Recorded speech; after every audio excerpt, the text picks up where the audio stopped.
रावसाहेब, काल शिवसेना उद्धव बाळासाहेब ठाकरे पक्षाच्या कार्यकर्त्यांनी राज ठाकरे यांचा बीडमध्ये ताफा अडवला. त्यांच्या गाड्यांवर सुपाऱ्या फेकल्या. काय यामागची भावना आहे? बघा, एकतर तुमची माहिती चुकीची आहे. मनसेचे प्रमुख राज ठाकरे यांच्या गाडीवर काही लोकांनी सुपाऱ्या फेकल्या. त्या शिवसेनेचे पदाधिकारी असू शकतात, पण त्याचा शिवसेनेचा पक्ष म्हणून संबंध नाही त्या आंदोलनाशी.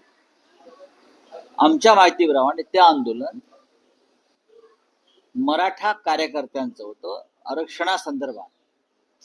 सध्या महाराष्ट्रात, विशेषतः मराठवाड्यात आणि बीडमध्ये जे आंदोलन सुरू आहे त्यात राज ठाकरे यांनी आरक्षणासंदर्भात एक वक्तव्य केलं आणि त्या वक्तव्यानंतर सर्वच पक्षातले तरुण मराठा कार्यकर्त्यांनी निषेध व्यक्त केला.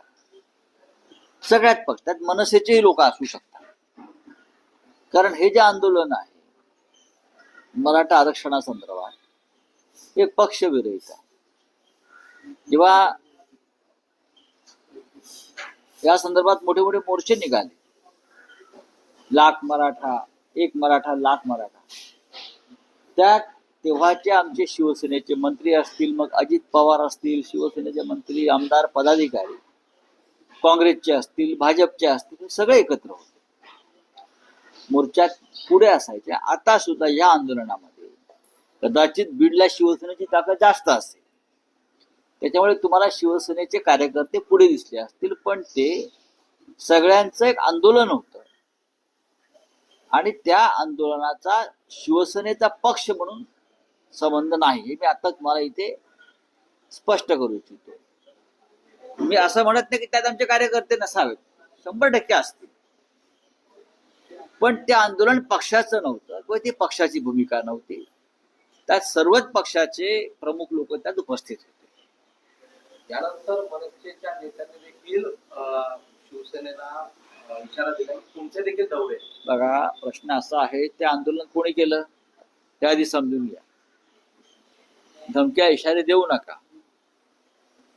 धमक्या इशारे देऊ नका. ते भाजपला द्या, फडणवीसांना द्या, महाराष्ट्रद्रोह्यांना द्या. मी माझी भूमिका, माझ्या पक्षाची भूमिका, शिवसेना पक्ष प्रमुखांची भूमिका सांगतो. जे घडलं बीडमध्ये, जे राज ठाकरे यांच्या गाडीवरच्या सुपाऱ्या टाकल्या असं म्हणतात, तेव्हा आम्ही दिल्लीत होतो, सगळे आम्ही माहिती घेतली. तेव्हा त्या आंदोलन ते पक्षाचं आंदोलन असं म्हणून आम्हाला त्याचं स्वीकार करता येणार नाही. राजकारणामध्ये ही लोकशाही आहे. लोकशाहीमध्ये प्रत्येकाला आपल्या भूमिका मांडण्याचा अधिकार आहे आणि त्या भूमिकांना जर कोणाचा विरोध असेल तर निषेध करण्याचा अधिकार. निषेधाच्या पद्धती वेगळ्या असतात.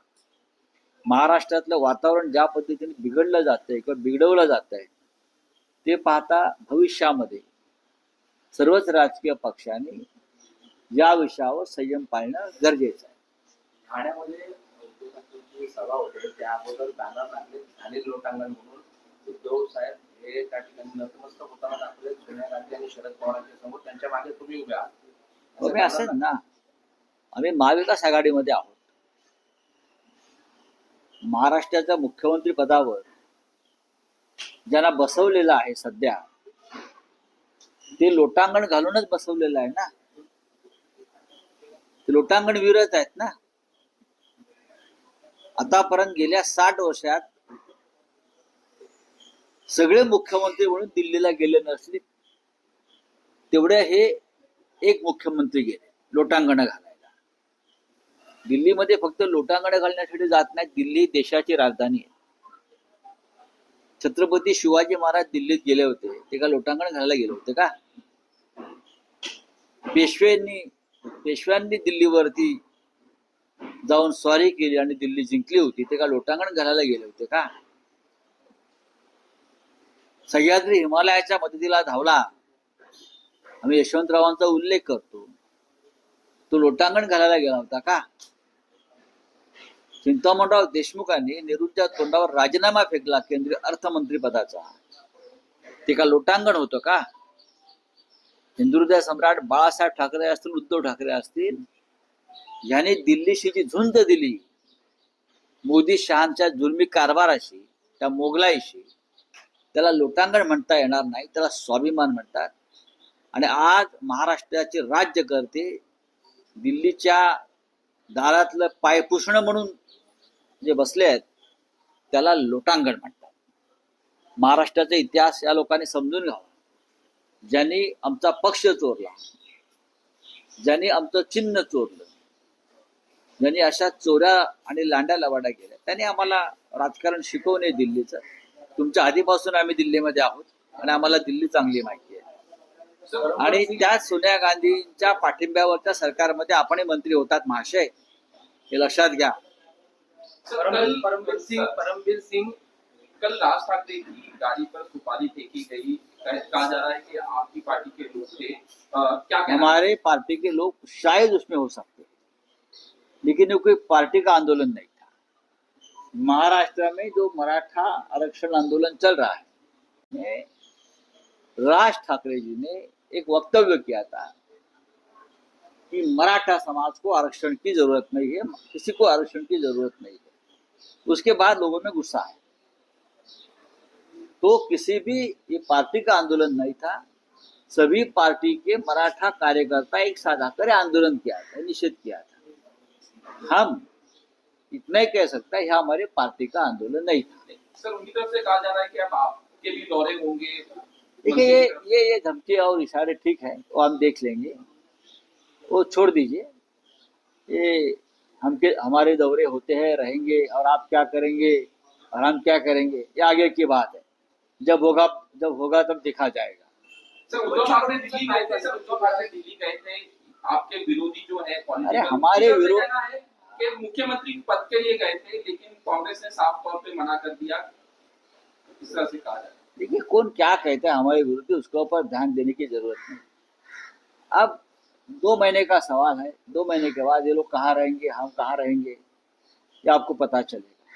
तो छोड़ दीजिए, ये बातें फिजूल की बातें. रावसाहेब, परमवीर सिंग यांनी जे आरोप केलेले आहेत त्यामध्ये ते म्हणाले की त्या भ्रष्टाचार आहे, म्हणजे 2000 हे बघा, परमवीर सिंग आरोपी आहे, मला त्याच्यावर काय बोलायचं नाही. आणि त्याच्यावर कोणी बोलू नये, फार गांभीर्याने घ्यायची गरज नाही या विषयावर. आणि तुम्ही गांभीर्याने घेऊ नका. देवेंद्र फडणवीस आणि त्यांचे पोपट सगळे लहान मोठे, ते आता निवडणुका आहेत बरं का, त्यांना काहीतरी मिरच्या आणि पेरू खायला घालतील आणि पोपटपंची करून घेतील. आम्हाला त्याच्यावर बोलायचंच नाहीये, हा विषय संपलेला आहे आमच्यासाठी. देवेंद्र फडणवीस या माणसानं या महाराष्ट्राचं राजकारण नासवलंय, बिघडवलंय, हे परत मी सांगतो. आणि महाराष्ट्र त्याबद्दल त्याला माफ करणार नाही. आता दुसरं काय आहे, कल जमानत मिल गई उसकी आपको. 17 महीने के बाद मिली है. सुप्रीम कोर्ट ने निचले अदालत पर और ईडी पर जिस तरह से स्ट्रिक्चर पास किए, आप देखिए कि एक व्यक्ति को किस तरह से छल कपट से जेल में डाला जाता है. 17 महीने तक उससे बेल नहीं, जमानत नहीं मिलने देते, उसका अधिकार का हनन होता है. ईडी और निचली अदालत कानून से काम नहीं करती. मैंने भी ये योजना सही है, अनिल देशमुख जी हो, संजय सिंह जी हो, बहुत लोगों को हमने देखा है. मनीष सिसोदिया के ऊपर एक पैसे का आरोप नहीं. मेरी जानकारी है कि एक पैसा उनके यहाँ से जब्त नहीं किया है. जो आप बोलते हैं ना क्राइम का मनी लॉन्ड्रिंग, कहाँ मनी लॉन्ड्रिंग है. भारतीय जनता पार्टी मनी लॉन्ड्रिंग की बादशाह है. रिजर्व बैंक है मनी लॉन्ड्रिंग की. इतना पैसा उनके पास कहाँ से आता है, मनी लॉन्ड्रिंग से आता है ना. यहाँ वहां से हमको क्या सिखाते हैं. चलो छोड़ दीजिए. सामना वनकोरडा होतो. आज किती वाजता संध्याकाळी ठाण्यावर सर